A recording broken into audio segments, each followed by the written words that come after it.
This thing is definitely not by any means a perfect truck, but if you have one of these, you know how much fun they are to drive. I can't speak for the automatic ones, but if you could find a stick shift one like this one, which we're only optioned with the 302, or maybe even the 6-cylinder too, but not the 350 one, which is what a lot of people want. But honestly, I get 13, 14, 15 miles per gallon in a 4,500 pound truck, and it's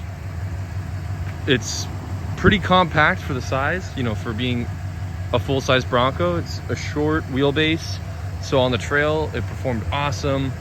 I did do LED everything, so the bulbs on the headlights, got the new headlights on.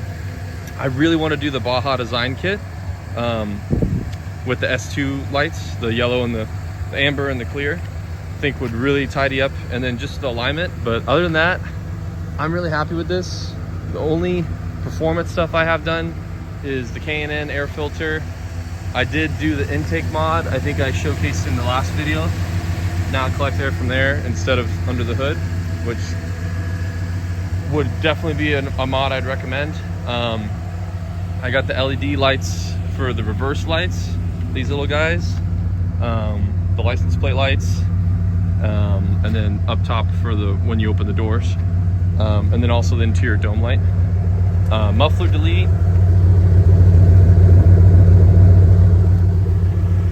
I mean, it's really just a lot of fun. I would love to be able to take off the roof. I just don't have a garage.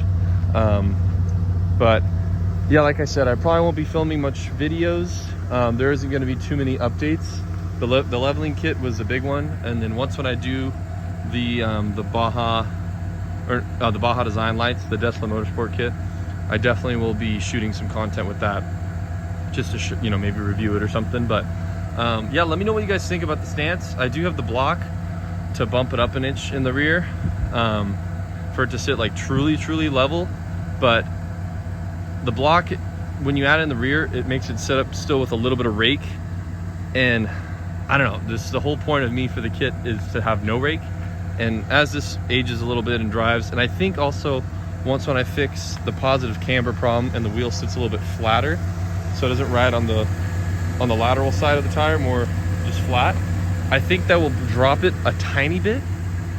Makes sense in my head, not sure. But I mean, from here it does look kind of substantial, but also we are on a downhill, so it's going to create even more of like an upwards kind of play on your eye. But either way, thanks so much for watching, and I will catch you all soon.